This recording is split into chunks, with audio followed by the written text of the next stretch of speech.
नमस्कार दोस्तों, फिर हाजिर आपका दोस्त यार चौधरी। और फिर हम चर्चा करने वाले हैं करंट अफेयर से जुड़ा हुआ, इंटरनेशनल पॉलिटिक्स से जुड़ा हुआ एक महत्वपूर्ण बिंदु। और जब मैं क्लास बना रहा हूं तो खबरों में सबसे जो मोटी चीज चल रही है वो चल रही है ईरान और इजराइल युद्ध। और इस युद्ध में अमेरिका की भी एंट्री हो गई। और इस युद्ध के सेंटर में जो व्यक्ति है उस व्यक्ति की यहां तस्वीर है, अयतुल्ला खामेनेई। ये सुप्रीम लीडर है ईरान के और इसको मारने का प्रयास चल रहा है। इधर इन्होंने सीना ठोक कर कहा है कि अमेरिका और इजराइल की मैं कुछ नहीं मानने वाला हूं। आज के सेशन में आप चर्चा करेंगे कि अयतुल्ला खामेनेई जो है वो ईरान के सुप्रीम लीडर कैसे बने, इसकी चर्चा करेंगे। साथ ही साथ ईरान की हिस्ट्री को समझने की कोशिश करेंगे कि ईरान की हिस्ट्री में क्या कुछ हुआ और कैसे अमेरिका से संबंध तनावपूर्ण हुए, इजराइल से संबंध तनावपूर्ण हुए। तो ईरान की रेवोल्यूशन की हम चर्चा करेंगे, इस्लामिक क्रांति की हम चर्चा करने वाले हैं। उससे पहले जो शासन था उसकी भी हम चर्चा करेंगे। तो बड़ी मजेदार, इंटरेस्टिंग, ज्ञानवर्धक क्लास रहने वाली है। तो देखो, आपके सामने 5 तस्वीरें हैं। पहले कहानी को समझने के लिए ये 5 तस्वीरें आप अपने दिमाग में बैठा लो। अभी ईरान के जो लेटेस्ट सुप्रीम लीडर है, सुप्रीम लीडर का मतलब ये नहीं कोई प्रधानमंत्री राष्ट्रपति है, उनसे भी ऊपर है। अभी है अयतुल्ला सैयद अली होसनी खामेनेई, ये पूरा नाम है अभी के सुप्रीम लीडर जो है। तो इनको मैं खामेनेई बोलूंगा, खामेनेई। एक और व्यक्ति है जिसका नाम है अयतुल्ला रुहुल्ला खुमैनी। दो देखो मिलते जुलते नाम है तो कहानी में। एक का नाम है रुहुल्ला खुमैनी, एक का नाम है होसनी खामेनेई, एक का नाम है रजा शाह पहलवी, एक का नाम है मोहम्मद रजा शाह पहलवी और एक का नाम है क्राउन प्रिंस रजा पहलवी। नाम थोड़े से आपको बड़े सिमिलर लगी। सुनना कहानी क्या है। इन 5 व्यक्तियों के आसपास ईरान की 1921 से लेकर 2025 तक की जो कहानी है ईरान के इतिहास की, वो इन्हीं 5 व्यक्तियों के इर्द गिर्द घूमती है। वापस में समझो, ये 3 जो तस्वीरें हैं इसमें ये जो क्राउन प्रिंस रजा पहलवी है ये अभी वर्तमान में वापस सुर्खियों में आया है कि इस जो होसनी खामेनेई है, देखो 2 नाम खुमैनी और खामेनेई, ये 2 नाम। तो खामेनेई जो सुप्रीम लीडर है ईरान के, इनको हटाने का प्रयास चल रहा है। और ये क्राउन प्रिंस रजा पहलवी जो है वो कह रहे हैं कि मुझे बुलाओ, मैं ईरान पर वापस राज करूंगा। 2 है। ये इनके पिताजी है, रजा पहलवी के पिता है मोहम्मद रजा पहलवी, और इस मोहम्मद रजा पहलवी के पिता हुआ करता था रजा शाह पहलवी। कहानी स्टार्ट करते हैं। कहानी की स्टार्टिंग ध्यान से देखना आप। देखो, हम बात करते हैं कि जो ईरान था, ईरान जो है जिसको फारस भी कहा जाता है, 1935 में इसका नाम हुआ ईरान हुआ। इस ईरान पर बहुत सारे वंशों ने शासन किया। फारस में बहुत सारे शासक हुए और उसमें एक शासन हुआ करता था जहां से हम कहानी को स्टार्ट करेंगे। इस वंश का नाम था कजार वंश और इस कजार वंश का शासन था 1785 से लेकर 1921 तक। और इस शासन के दरमियान 1906 में ईरान में एक छोटी सी क्रांति हुई थी, छोटा सा रेवोल्यूशन हुआ। और इस क्रांति में ईरान में जो राजतंत्र था, ईरान में जो राजतंत्र था उसको संवैधानिक राजतंत्र बना दिया गया। हल्का फुल्का तौर से देखा जाए तो वहां 1906 में जो ईरान की संसद, जिसे मजलिस बोला जाता है, 1906 में राष्ट्रीय सलाहकार सभा का गठन हुआ जिसमें लोग वोट डाल सकते थे और उसके पास कुछ सीमित अधिकार थे। ये कजार वंश की उपलब्धि थी। धीरे धीरे ईरान में, अब देखो ईरान एक रेगिस्तानी क्षेत्र है, समुद्र के आसपास का क्षेत्र है, लेकिन 1906 के बाद में वहां ईरान में जो तेल है, पेट्रोलियम जो है, उसकी खोज प्रारंभ हो गई और वहीं से ईरान अंतरराष्ट्रीय राजनीति का अखाड़ा बन गया। 1906 में जो राष्ट्रीय सलाहकार सभा बनी, उसके बाद में वहां एक सेना का अधिकारी हुआ करता था जिसका नाम था रजा शाह पहलवी। मैं कह रहा था कि ईरान में पेट्रोलियम की खोज हुई और इधर फर्स्ट वर्ल्ड वॉर स्टार्ट हुआ। अब फर्स्ट वर्ल्ड वॉर में एक ब्रिटेन है, सोवियत संघ है।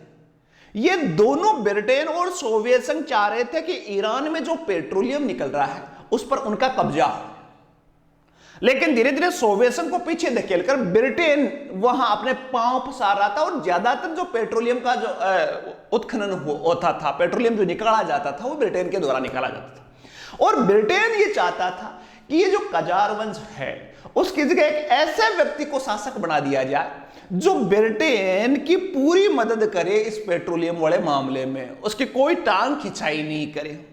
और उसी समय एक सेना का व्यक्ति होता था जिसका नाम था रजा शाह पहलवी, और इसको प्रमोट किया ब्रिटेन ने और बड़ी हेल्प की इसकी। और 1921 में इसने रजा शाह पहलवी ने कजार वंश को समाप्त किया और उसकी जगह खुद ईरान के शासक बने और एक नए वंश की स्टार्टिंग हुई जिसको बोलते हैं पहलवी वंश। दो ही शासक बने हैं पहलवी वंश के, जिसका पहला नाम है रजा शाह पहलवी और दूसरे का नाम है मोहम्मद रजा पहलवी। मैंने शुरुआत में चित्र दिखा है। यह व्यक्ति अब ब्रिटेन का व्यक्ति था, यूं मान सकते हो आप। ब्रिटेन जो कहे उसके अनुसार वो काम करे, लेकिन इसने बहुत बढ़िया ईरान में काम किया। ईरान में धीरे धीरे पाश्चात्य संस्कृति को अप्लाई किया, शिक्षा का प्रसार किया और जितने भी ईरान में अभी भी जितने विश्वविद्यालय हैं उन विश्वविद्यालयों का निर्माण इसके काल में प्रारंभ हुआ था रजा शाह पहलवी के शासन में। लेकिन पेट्रोलियम का जो उत्खनन हो रहा था, पेट्रोलियम की जो मोटी कमाई थी, वो सारी की सारी कौन हड़प रहा था? ब्रिटेन हड़प रहा था। कुछ साल तक ब्रिटेन का कहना माना इसने, लेकिन धीरे धीरे इसका समझ में आ गया कि यार 100 रुपए में से ईरान को तो मात्र 16 रुपए प्राप्त होते हैं, बाकी सारे के सारे 84 रुपए तो ब्रिटेन जा रहे हैं, ब्रिटेन उसका शोषण कर रहा है। तो धीरे धीरे उसने, जो रजा शाह पहलवी थे, इन्होंने धीरे धीरे क्या किया, ब्रिटेन के चंगुल से निकलने का प्रयास प्रारंभ कर दिया और जर्मनी जैसे देशों को भी आमंत्रित किया कि आप भी पेट्रोलियम का यहां उत्खनन करो। जर्मनी के साथ व्यापार प्रारंभ कर दिया। अब कहानी में ट्विस्ट आता है। ब्रिटेन को यह जच नहीं रहा था कि कोई भी व्यक्ति जिसको हमने बनाया है ईरान का शासक, वो दूसरों के साथ व्यापार करे, ब्रिटेन का कहना नहीं माने, तो इसको हटाने का मन कर लिया रजा शाह पहलवी को। और रजा शाह पहलवी का एक बेटा हुआ करता था जिसका जिक्र मैंने कहा था, मोहम्मद रजा पहलवी। शाह का मतलब तो वैसे भी राजा होता है ईरान में, तो मोहम्मद रजा पहलवी है।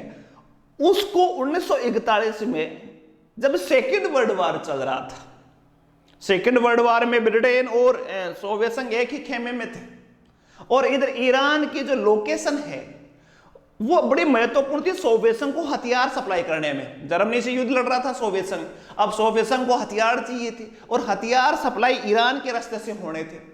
और ईरान में रजा शाह पहलवी शासक, जो आजकल ब्रिटेन की कहना नहीं मान रहे थे, तो ईरान को नया शासक दिया गया, रजा शाह पहलवी को हटाया गया और उनके बेटे जो थे जिनका नाम था मोहम्मद रजा शाह पहलवी, इनको शासक बना दिया गया उसके पिता की जगह।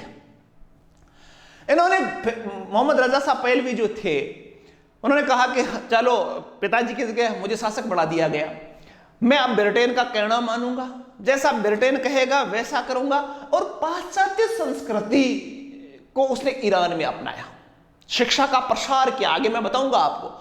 ये बड़े ईरान में यूं कह सकते हो अभी कि ईरान में जो आधुनिकीकरण के पिता कहे किसी व्यक्ति को, तो वो व्यक्ति थे मोहम्मद रजा पहलवी। 1941 में शासक बने और उस समय ईरान में, मैंने कहा था 1906 की क्रांति के बाद की बात करें तो एक तरफ प्रधानमंत्री का पद बनता था, चुनाव होते थे, वह मजलिस बनी हुई थी। 1935 में ईरान नाम हो गया था और वोट करके एक सरकार बनती थी और उस सरकार से ऊपर भी एक राजा होता था, जैसे ब्रिटेन में हो संवैधानिक राजतंत्र, जिसको पॉलिटिकल की भाषा में बोलते हैं, संवैधानिक राजतंत्र था। अब 1941 में ये ब्रिटेन के साथ सहयोग करते हुए शासन उनका चलता रहा, लेकिन 1951 में प्रधानमंत्री का चुनाव हुआ ईरान में और प्रधानमंत्री के चुनाव में एक व्यक्ति प्रधानमंत्री बने जिनका नाम था मोहम्मद मोसादेग। ये आपके सामने तस्वीर है मोहम्मद मोसादेग। अब ये मोहम्मद मोसादेग जो है, ये प्रधानमंत्री बनते ही इनके मन में आया कि यार ये जो ब्रिटेन वाला जो मामला है, ब्रिटेन पूरा का पूरे जो संसाधन है, पेट्रोलियम के जो संसाधन है उसका अकेला दोहन कर रहा है। ब्रिटेन की एक कंपनी हुआ करती थी तेरह एग्लो पेट्रोलियम कंपनी, जिसको बीपी बोलते हैं आजकल, बड़ी प्रसिद्ध कंपनी थी उस समय, तो उसी का एकाधिकार था। इस एकाधिकार को समाप्त करने के लिए मोहम्मद मोसादेक ने सोचा, 1951 में ये प्रधानमंत्री बने ईरान के, और मोहम्मद मोसादेक ने प्रधानमंत्री बनते ही जो पेट्रोलियम जो था उसका राष्ट्रीयकरण कर दिया कि ये राष्ट्र की संपत्ति है, अब राष्ट्र जैसे चाहे वो यूज करे, बीपी शीपी बीपी बर्थडे उसकी, ब्रिटेन से हमें कोई मतलब नहीं है, ये जो पेट्रोलियम है उसका ईरान खुद दोहन करेगा, जिस कंपनी को देना चाहिए देगा, जिस देश के साथ समझौता करना चाहिए वो करेगा। पेट्रोलियम का राष्ट्रीयकरण हुआ मोहम्मद मोसादेक के समय। अब भाई साहब मोहम्मद मोसादेक, तो कहानी में बदलाव क्या आता है, यहां आप अंतरराष्ट्रीय राजनीति में पेट्रोलियम जो संसाधन है उसकी महत्वपूर्ण भूमिका समझोगे। ब्रिटेन को यह अच्छा नहीं लगा कि मोहम्मद मोसादेक है वो पेट्रोलियम का राष्ट्रीयकरण जो उसने किया था, और उन्होंने मन में सोच ली, MI6 जो ब्रिटेन की जासूसी एजेंसी है, उन्होंने मन में सोच लिया कि किसी भी हालत में मोहम्मद मोसादेक को हटाया जाना चाहिए, हटाएंगे हम। और उसने सहयोग लिया अमेरिका की खुफिया एजेंसी CIA से। और देखो राजनीति को समझना आप, उसके बाद में अमेरिका और ब्रिटेन ने ईरान में इतने पैसे दिए इस मोहम्मद मोसादेक को बदनाम करने के लिए कि अखबारों में इस बेचारे के विरुद्ध रोज कुछ न कुछ छपता है। देखो अखबारों की झूठी खबरें मोहम्मद मोसादेक को हटा देती है। भ्रष्टाचार के आरोप जो तय नहीं हुए थे वो अखबारों में रोज छापने लगे, क्योंकि पैसे कहां से आ रहे थे, अमेरिका से, पैसे कहां से आ रहे थे, ब्रिटेन से। तो मोहम्मद मोसादेक को 1953 में ब्रिटेन और अमेरिका की जासूसी एजेंसियों ने हटवा दिया। और उसके बाद में जो मैंने कहा था मोहम्मद रजा साहब पहलवी जो थे, उनको पावर और बढ़ के प्रधानमंत्री को हटा दिया गया, और वो फिर वापस ब्रिटेन के साथ में व्यापार उन्होंने अपना चालू रखा।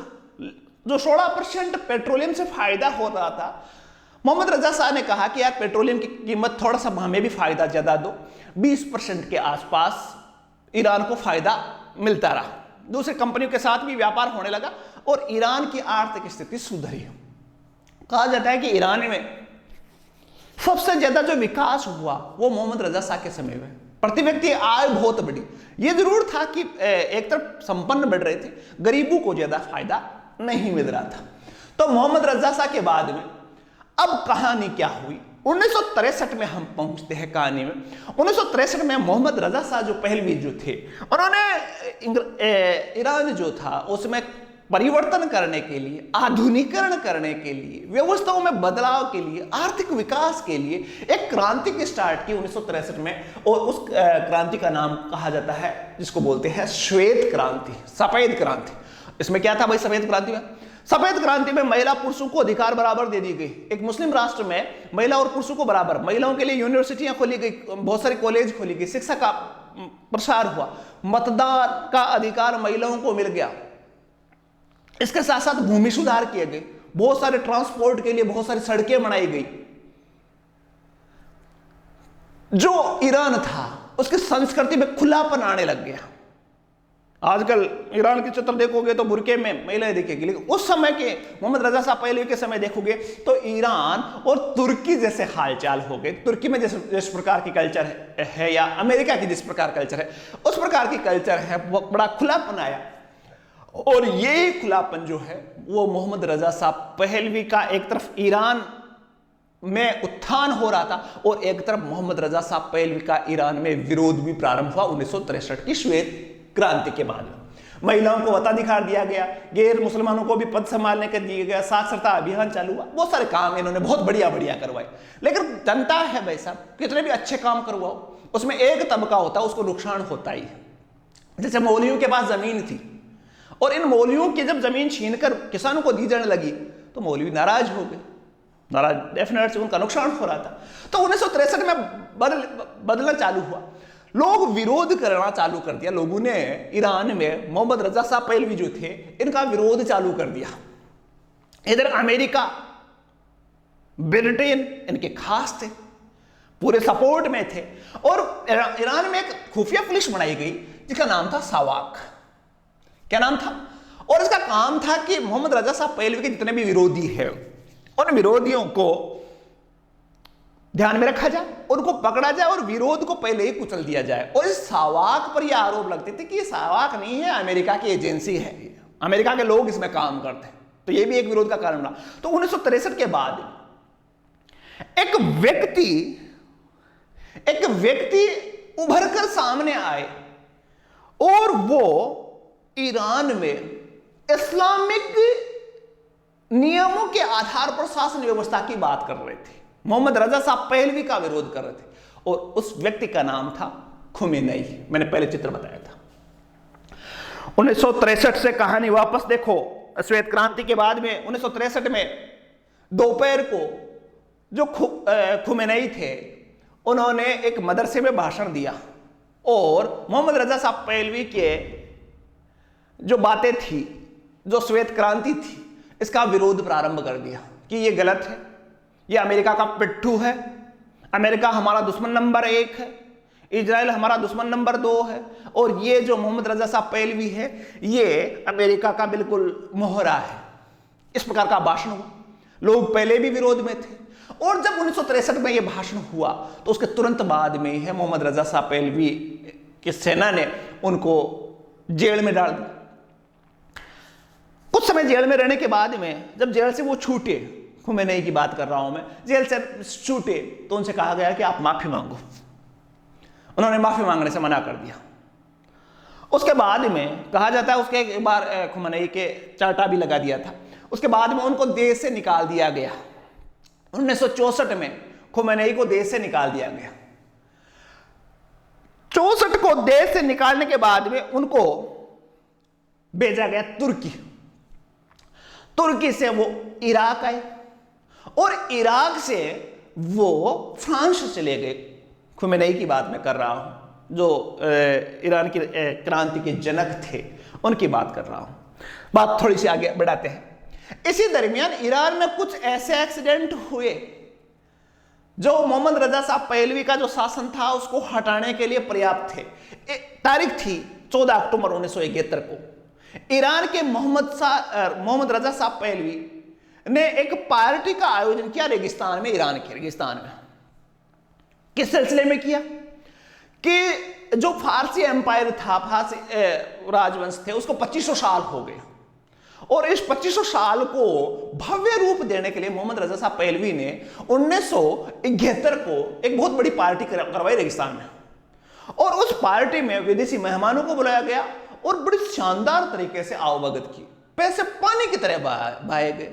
अब इस पैसों से जो लोग थे, जो श्वेत क्रांति, उन्होंने अच्छा काम किया था, लेकिन अब भी ईरान में गरीबी थी और इस जो पार्टी हुई 1971 वाली, तो इस पार्टी की वजह से ईरान में यह मैसेज गया कि जो शासक है वो पैसों को पानी की तरफ बहा रहा है और एक तरफ जो ईरान की जनता है वो परेशान हो रही है। तो इसका विरोध प्रारंभ हुआ और उधर खुमेनेई जो थे वो पेरिस में बैठकर मोहम्मद रजा शाह पहलवी की नीतियों की आलोचना कर रहे थे। पेरिस में कैसे कर रहे थे? क्यों?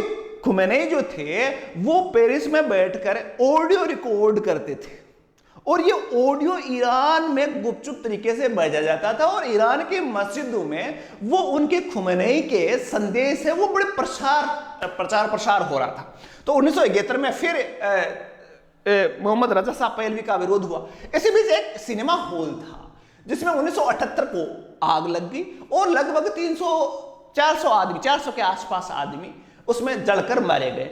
इसमें भी रजा शाह पहलवी का और ज्यादा विरोध प्रारंभ हुआ। धीरे धीरे क्रांति की पृष्ठभूमि बन रही है। एक तरफ मोहम्मद रजा शाह, एक तरफ मोहम्मद रजा शाह की खुफिया एजेंसी सावाक, एक तरफ कुछ घटनाएं हो रही है। इधर खुमेनेई पेरिस में बैठे, कहानी को समझना आप, और इधर राजा ने 1971 में बहुत बड़ी पार्टी का आयोजन करवाया, बहुत पैसे लगाए, जनता में और विरोध बढ़ा। इसी बीच 1978 की बात करें हम तो एक सिनेमा हॉल में आग लग गई, 400 आदमी मारे गए। लोगों को लगा कि ये शासक की चाल है। जहां भी विरोध हो रहा था, मोहम्मद रजा साहब पहलवी की जो सेना थी उनको कुचलने का प्रयास कर रही थी। अखबारों पर सेंसरशिप लगा दी गई, भीड़ इकट्ठा करने पर रोक लग गई, लेकिन लोग रुके नहीं। 16 जनवरी को ये 79 की बात आ रही है। 78 में इतना तेजी से ईरान का जो वातावरण था वो बदला, विरोध तेजी से, लाखों लोग इकट्ठा होने लगे। मुहर्रम का महीना चल रहा था, बहुत बड़ी तेजी से लोगों की संख्या बढ़ने लगी विरोधों में। 10 आदमी यदि गोलीबारी से मरते थे तो फिर गलियों में 500 आदमी आने लग गए। हर एक गली है मोहम्मद रजा साहब पहलवी के विरोध से भर गई, लाखों लोग तेहरान की सड़कों पर आ गए। और इसी तनावपूर्ण माहौल में 16 जनवरी 1979 को मोहम्मद रजा साहब पहलवी ने चिकित्सा उपचार के लिए देश छोड़ दिया। कैंसर था उनको। जो ही ईरान से निकले, लोगों को लगा कि हमारा राजा तो भाग गया है। और वो जो क्रांति थी, ईरान की रिवॉल्यूशन थी, जो ईरान का विरोध था, वो बड़ा तेजी से बढ़ गया।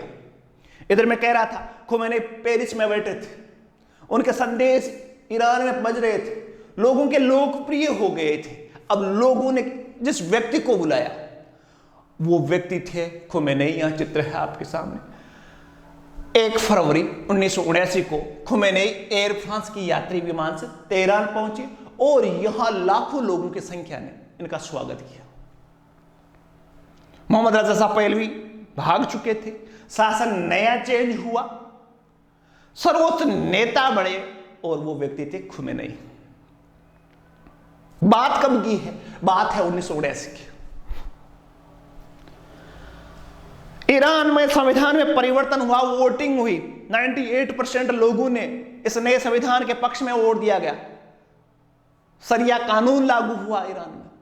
जितने भी पहले के सुधार थे वो बंद हो गए, खुलापन बंद हो गया। महिलाओं को बुरके या हिजाब में रहने का परमिशन दिया गया।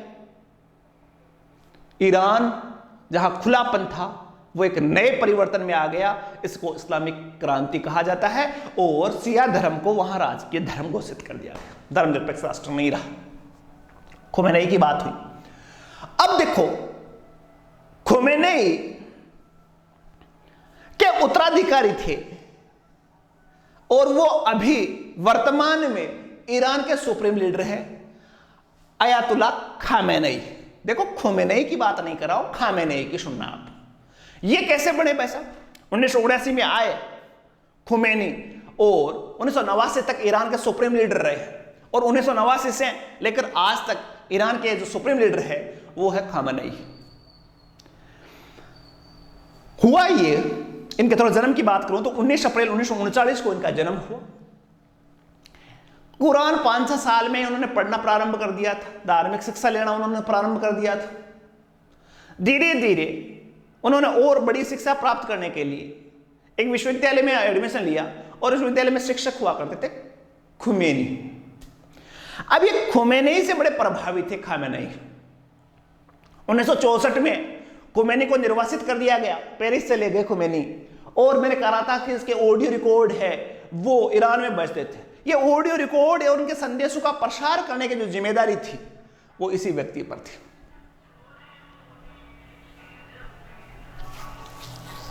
धीरे धीरे ये व्यक्ति भी बड़ा लोकप्रिय हुआ। 65-66 में ये भी बड़े बहुत समय के लिए जेल में गए और ईरान में सेकंड नेता के रूप में उभर कर आए। खुमैनी के शिष्य खामेनी जो है वो पॉपुलर होते गए, लेकिन कभी जेल में गए, कभी बाहर आए, लेकिन खुमैनी के जो संदेश थे उन्होंने ईरान के हर घर घर तक पहुंचा दिया। खुमैनी के प्रिय शिष्यों में से एक थे खामेनी। ये उनके जमाने की तस्वीर है, ये वर्तमान की तस्वीर है। मैंने कहा कि 1979 में क्रांति हुई ईरान की और खुमैनी जो थे वो 1989 तक रहे। 1989 में बीमार हुए और 1989 में उनकी मृत्यु हो गई। उससे पहले की हम बात करें तो 1981 में जो खामेनी थे, खुमैनी के शिष्य, उनको राष्ट्रपति बनाया गया क्योंकि राष्ट्रपति के एक बम कांड में मृत्यु हो गई थी। ईरान के राष्ट्रपति थे, उनकी मृत्यु हो गई और उनकी जगह खामेनी को राष्ट्रपति बनाया गया। उसके बाद में बहुत सारे पदों पर रहे और जो ही 3 जून 1989 को खुमैनी की मृत्यु हुई, ईरान में शोक छा गया। लाखों के लोगों की भीड़ जो थी, आज तक का सबसे बड़ा, लोग कहते हैं कि सबसे बड़ा जो जनाजा है वो निकला, 50 लाख के आसपास लोग इकट्ठा थे। उसकी मृत्यु के बाद में जो उत्तराधिकारी बने वो थे खामेनेई, जो 1981 में ईरान के राष्ट्रपति बने। लेकिन उसका बनना भी आसान काम नहीं था। देखो, शिया जो धर्म है उसमें जो धार्मिक गुरु होते हैं, धार्मिक जो गुरु होते हैं वो धार्मिक गुरु दो प्रकार के होते हैं। एक को बोलते हैं अयातुल्ला उजमा और एक को बोलते हैं हुज्जत उल इस्लाम। हुज्जत उल इस्लाम होते हैं छोटे, धार्मिक ज्ञान होता है इनके पास लेकिन छोटे होते हैं। और सबसे बड़ा पद जो होता है वो अयातुल्ला का मतलब है कुरान की आयतें, और कुरान की आयतों को अल्लाह से जोड़कर अयातुल्ला शब्द बना। तो जो खामेनेई थे, खुमैनी की जब मृत्यु हुई तो खामेनेई जो थे वो हुज्जत उल इस्लाम के पद पर थे।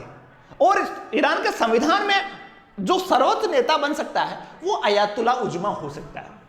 अब अयातुल्ला उजमा जो है वो ये खामेनेई थे नहीं, इसलिए उसके बाद में फिर संविधान में संशोधन हुआ और इस संविधान संशोधन में यह किया गया कि हुज्जत उल इस्लाम का भी व्यक्ति है वो बन सकता है, लेकिन वो केवल खामेनेई बन सकते हैं। तो उसके नाम के आगे भी क्या लगाया गया? अयातुल्ला। इसलिए दोनों के नाम मैंने कहा Khomeini, Ayatollah Khomeini, Ayatollah Khamenei. नाम में बड़ा आपको कंफ्यूजन हो। ये अयातुल्ला जो है वो एक उपाधि है। इस प्रकार ईरान की जो सुप्रीम लीडर बने 1989 में वो बने अयातुल्ला खामेनेई, और वर्तमान में ईरान के सर्वेसर्वा वही है। ईरान में 1979 की रेवोल्यूशन के बाद में 3-4 घटनाएं बड़ी महत्वपूर्ण हुई। पहली घटना, ईरान ने अमेरिका के दूतावास पर कब्जा कर लिया। दूसरी, ईरान और इराक वार हुआ। तीसरी, एक लड़की जिसने ईरान में वापस 1922 में एक रेवोल्यूशन ला दिया था। चौथी, सलमान रश्दी जो भारत के ब्रिटिश उपन्यासकार हैं उन पर फतवा जारी करने की घटना। ये 4 घटनाएं ईरान के इतिहास को समझने के लिए बड़ी महत्वपूर्ण है। तो इन चारों घटनाओं का जिक्र नेक्स्ट सेशन में करेंगे। क्लास कैसी लगी, कहानी आपके ईरान की समझ में आई कि नहीं आई वो बताना, और इन चारों घटनाओं की रोचक जानकारी जो है वो यदि आप सुनना चाहते हो तो कमेंट बॉक्स में पार्ट 2 में हम इन चारों घटनाओं की चर्चा, बड़े इंटरेस्टिंग कहानियां हैं। अमेरिका के दूतावास पर ईरान पर किस प्रकार कब्जा किया गया, 444 दिन तक बड़ा लंबा संघर्ष रहा। ईरान इराक युद्ध है 8 साल तक चला। अमीनी मामला क्या था और सलमान रश्दी मामला क्या था, उसकी हम चर्चा नेक्स्ट क्लास में करेंगे। यदि वो आपको समझना है तो जल्दी से मुझे कमेंट करके बताओ। क्लास कैसे लगी वो भी बताना, और यदि चैनल पर नए हो तो सब्सक्राइब जरूर कर लेना। धन्यवाद जी।